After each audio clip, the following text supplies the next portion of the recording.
Hello அஸ்ஸலாமு அலைக்கும். ஒரு மாங்காய் ஊறுகாய் பார்க்கலாம். இந்த மாங்காய்லாம் ஏதுன்னு பார்த்தீங்கன்னா நம்ம பக்கத்து மரத்தில் பறிச்சது தான்.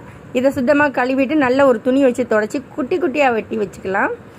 வெட்டி வச்சுட்டு இதை காஞ்ச மிளகாத்தூள், உப்பு, பெருங்காயத்தூள் மூணையும் போட்டு நல்லா விரைவி வச்சுட்டு கடாயில் நல்லெண்ணெய் ஊற்றிட்டு கடுகு, காஞ்ச மிளகாய், கருவேப்பிலை, உளுத்தம்பருப்பு போட்டு தாளித்து விட்டுட்டு கொஞ்சமாக பூண்டு உரித்து வச்சுருக்குது அதையும் போட்டுக்கலாம்.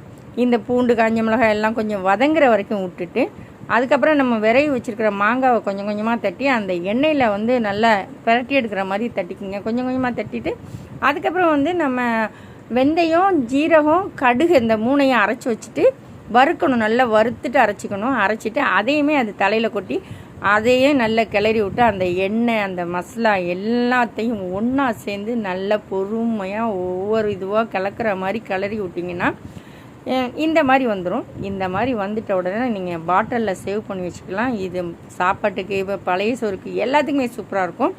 உங்களுக்கும் பிடிச்சிருந்ததுன்னா லைக் பண்ணுங்கள், ஷேர் பண்ணுங்கள், சப்ஸ்கிரைப் பண்ணுங்கள், கமெண்ட் பண்ணுங்கள்.